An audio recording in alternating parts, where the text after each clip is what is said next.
What happens when a man who owns an empire decides to erase himself in complete silence? At exactly 11:47 p.m. in a glass-walled penthouse overlooking Manhattan, Ethan Park stood alone with the city lights bleeding across the floor like broken gold. At 38 years old, the Korean-American Mafia boss had built an invisible empire stretching from New York docks to offshore accounts hidden behind legitimate logistics companies. Yet tonight none of it felt real to him. He stared at his own reflection in the window, sharp suit, controlled posture, eyes trained by years of survival, and slowly removed a heavy gold ring from his finger. It was not a gesture of decoration, but of identity. Each ring he wore represented a rule he had once sworn to live by: loyalty, control, silence, survival, dominance, sacrifice, and fear. One by one, he placed them on the marble table, the soft metallic sound echoing in the otherwise empty room like falling judgment. Outside, Manhattan continued to pulse with life, unaware that inside this room a man was quietly dismantling everything he had ever been. What Ethan did not know was that at the exact same moment, 12 floors below, a 9-year-old girl named Aaliyah Johnson had just stepped out of a service elevator she was never supposed to enter.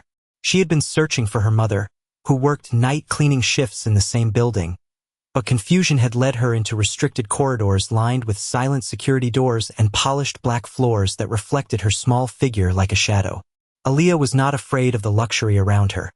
She had grown up in Harlem where silence often meant something worse than noise. Still, she stopped when she saw a man through a half-open glass wall above her. She could not hear him, but she could see him clearly. A tall figure surrounded by emptiness, removing rings one by one as if each piece carried weight heavier than metal. Ethan did not see her, or perhaps he did, but only as a distortion at the edge of his controlled world. His mind was elsewhere, buried in memories he never allowed himself to face, of men who once called him brother, of promises made in blood, of a child he had once failed to protect without even knowing it. For Ethan, this night was supposed to be an ending, a quiet withdrawal from a life built on consequences he no longer wanted to carry. But beneath him, Aaliyah stood still, unknowingly becoming the first crack in a decision he believed was already made. The silence between Ethan Park and the city beneath him felt heavier with every passing second as he placed the last gold ring onto the marble surface. Yet what he did not realize was that silence is never truly empty when someone is watching from the shadows of an entirely different world. 12 floors below, Aaliyah Johnson remained frozen near the service corridor entrance, her small hands resting against the cold metal frame of the doorway she had not meant to cross, her eyes fixed upward through layers of glass and light. She could not hear the man above her, but she could feel something in his stillness, as if the act of removing those rings was not about wealth or power, but about letting go of something invisible and deeply heavy. Ethan finally turned slightly away from the window, his reflection shifting like a fractured memory, and for the first time that night he exhaled slowly, as though the weight of years had briefly loosened its grip. On a screen near his desk, a private security system quietly registered movement in a lower restricted zone, but Ethan did not yet acknowledge it, assuming it was routine maintenance staff moving through cleared paths. Meanwhile, Aaliyah slowly stepped closer to the glass wall of the corridor, her curiosity overpowering her hesitation, and she pressed her palm lightly against the cool surface, not realizing she was only meters away in vertical distance from a man whose name controlled thousands of lives across continents. Ethan began organizing the rings into a perfect line, each one aligned with surgical precision, a habit he had developed in moments when control felt like the only remaining form of stability. He had spent years believing that order could replace emotion, that structure could silence memory, yet tonight his hands betrayed a subtle hesitation he refused to acknowledge. At that exact moment, Aaliyah noticed something unusual in the reflection of the glass above her. The faint outline of movement from Ethan's hands, mirrored faintly through overlapping reflections of light and architecture. She tilted her head slightly, not understanding why a man so far above her seemed so still yet so broken at the same time. Ethan, unaware of her presence, reached for a final document on the table, a legal dissolution agreement that would officially dismantle the empire he had built, transferring assets valued at over 1.2 billion United States dollars into offshore humanitarian accounts he would never personally control again. Yet before he could sign, a soft alert pulsed again on his internal security feed, this time flagged as an unidentified presence in Restricted Zone 7. For the first time, Ethan paused completely. His gaze shifted from the documents back toward the city, then subtly downward, as if instinct alone was guiding him toward something he could not yet name.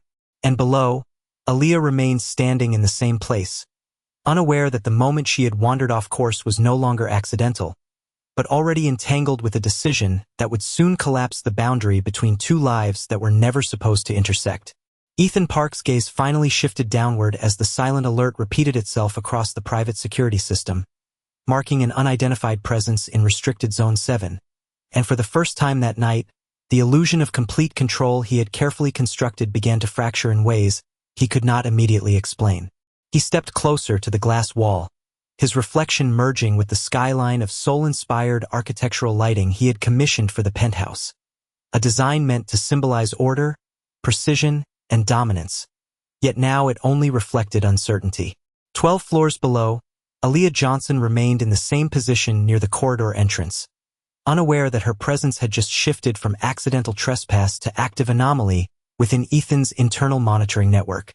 A technician in the lower control room briefly flagged the alert, but without authorization clearance above level 5, the system defaulted to passive observation, meaning no immediate response would be triggered unless the presence moved deeper into restricted territory.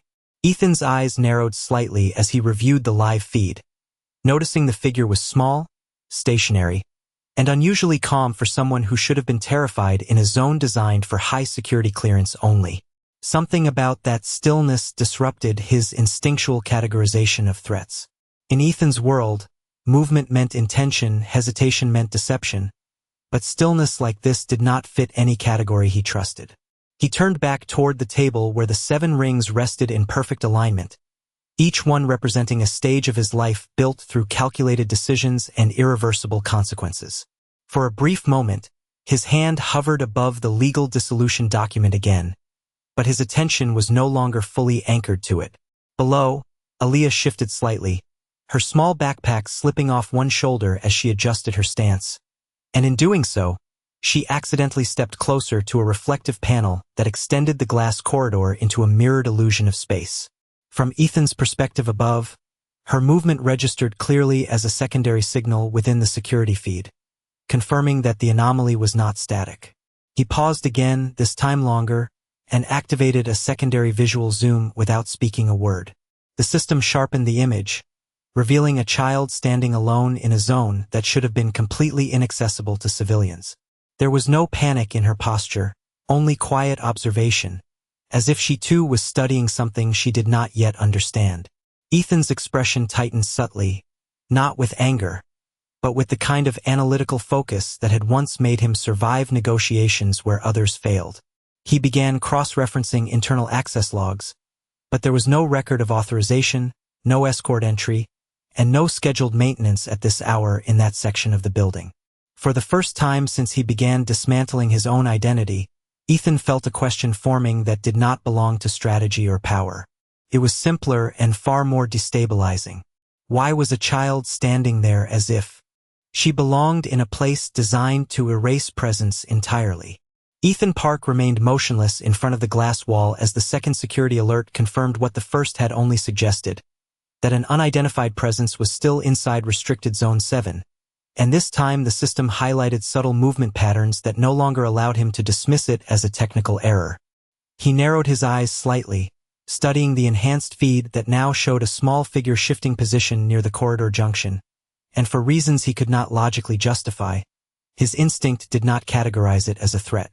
Instead, it registered as something misplaced, something fragile that did not belong within the architecture of control he had spent years perfecting.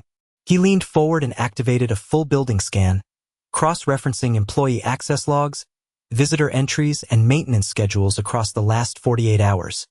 Yet the result remained unchanged.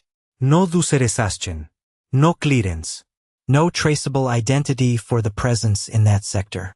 12 floors below, Aaliyah Johnson had begun to walk slowly along the corridor, without understanding that her every step was now being mapped in real time by a system designed to detect infiltration at corporate and governmental threat levels. She was not aware of the scale of surveillance around her, nor of the fact that her small movements were being translated into data points inside Ethan Park's private interface above. What she did notice, however, was the unusual silence of the building, a kind of engineered quietness that made even her breathing feel out of place. As she moved closer to a glass partition, she caught her reflection layered over the distant glow of city lights, and for a brief moment she thought she saw another figure reflected behind her, though when she turned, there was nothing there. Ethan's attention sharpened as the system flagged her proximity to a secondary access point leading toward executive security infrastructure, and for the first time since the alert began, he considered initiating direct intervention protocols. But something stopped him. It was not procedure or caution, but a subtle inconsistency in her behavior data. There was no sign of fear response, no attempt to flee, no erratic movement typically associated with unauthorized entry. Instead, she appeared observant, almost curious, as if the environment itself was unfamiliar but not threatening. Ethan's hand hovered above the communication console, then slowly withdrew. He did not understand why hesitation had entered his decision-making process, something that had not happened in over a decade of operational leadership. Below, Aaliyah stopped walking again, this time facing a wall of glass that revealed nothing but structural reflections and distant architectural lights shaped by Ethan's own design philosophy. She tilted her head slightly, studying the patterns of illumination as if trying to find meaning in them, unaware that above her, a man was now observing her not as an intrusion, but as an unresolved question within a system that was never supposed to contain ambiguity. Ethan Park remained fixed in front of the glass wall as the building system refined its analysis again, now mapping the unidentified presence in Restricted Zone 7 with higher precision, and the data confirmed what he could no longer ignore, that the figure below was not moving randomly but following a slow, deliberate path along the corridor as if exploring rather than escaping. This detail unsettled him more than any security breach ever had, because exploration implied intent without fear, and intent without fear did not align with any category in his operational world. He exhaled slowly, stepping back from the interface, and for the first time that night he found himself no longer focused on the legal dissolution documents resting on the marble table. Instead, his attention was fully anchored to the live feed. 12 floors below, Aaliyah Johnson had reached another intersection of glass and polished steel, where the corridor opened into a wide observation strip overlooking the city, and she paused there, pressing both hands lightly against the transparent surface, as she looked outward at the distant skyline of Seoul-inspired architecture blending into Manhattan's night horizon. She did not understand the scale of what she was standing inside, only that everything around her felt too clean, too structured, and too quiet to belong to the world she knew in Harlem.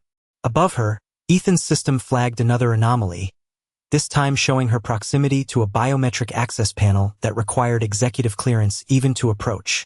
He narrowed his eyes again, now fully engaged, and activated an audio capture filter despite knowing it would likely yield nothing. What he heard was not speech or alarm, but the faint sound of her breathing, steady and unafraid. This detail disrupted him further. In his experience, unauthorized presence always came with panic or aggression, never calm observation. He leaned closer to the display, studying her posture as she tilted her head slightly, as if trying to understand the design logic of the space around her. For a brief moment, Ethan's mind shifted away from threat assessment and into something closer to memory, though he did not consciously recognize it. It reminded him of a time long before control and hierarchy defined every decision he made, a time when curiosity had not yet been replaced by calculation. He dismissed the thought immediately, but the sensation remained. Below, Aaliyah took a small step forward, then stopped again as the corridor lighting subtly changed in response to her movement, shifting from neutral white to a softer tone triggered by proximity sensors. She looked up instinctively, noticing the change, and for the first time, she felt as if the building itself was reacting to her presence. Above her, Ethan saw this system response in real time and felt a contradiction forming in his understanding of the situation. The infrastructure was not supposed to adapt to unauthorized individuals, yet it had responded to her as if acknowledging her existence rather than rejecting it. He did not speak. He did not call security. Instead, he simply watched longer than he intended, as the distance between control and uncertainty quietly began to narrow without either of them realizing it.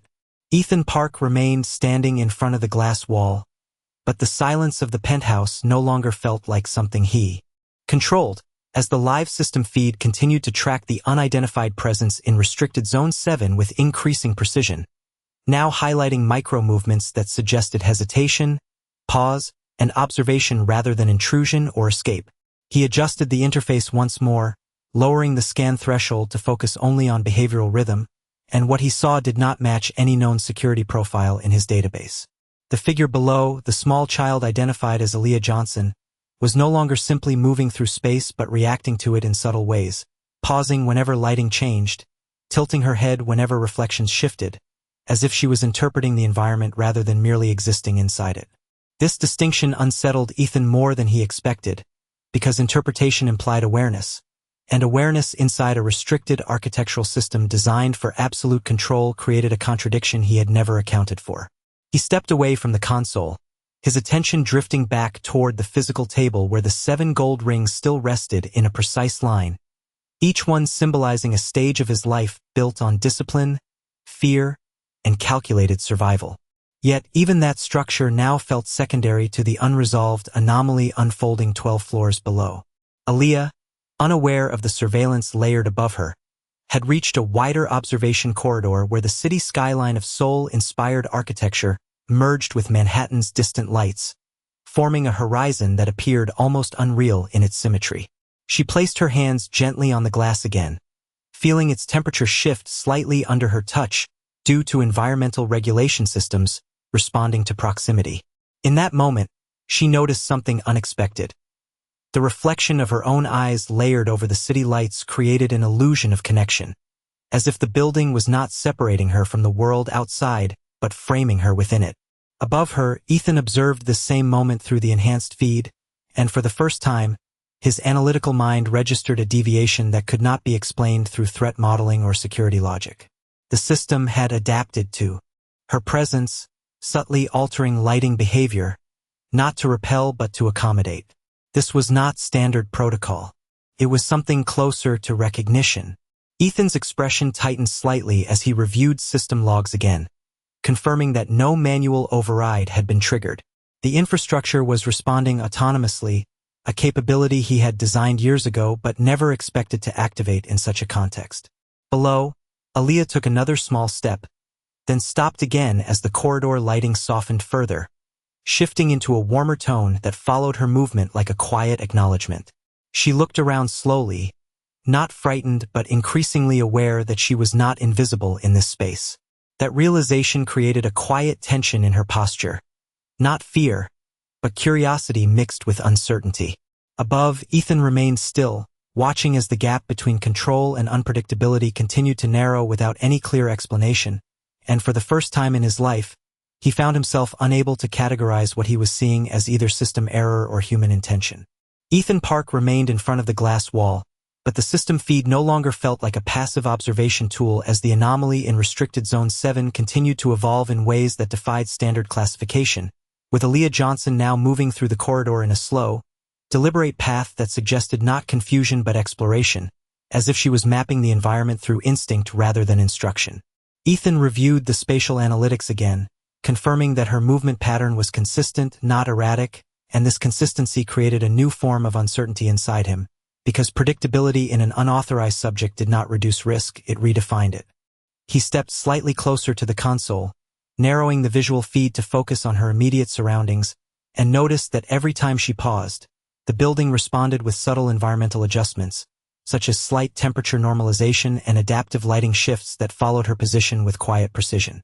These responses were not triggered by manual input, which meant the system was reacting autonomously, something Ethan had architected years ago as part of an experimental adaptive infrastructure layer intended for executive personalization, not for unidentified presence tracking. Below, Aaliyah had reached another intersection where the corridor widened into a semicircular observation zone designed to display the city skyline from multiple angles, and she stopped there, turning slowly as if she was trying to understand the relationship between space, reflection, and distance. She placed her hand against the glass again, this time noticing that the surface reacted faintly to her touch, not opening or changing structurally, but adjusting its internal illumination to reduce glare and enhance visibility from her perspective.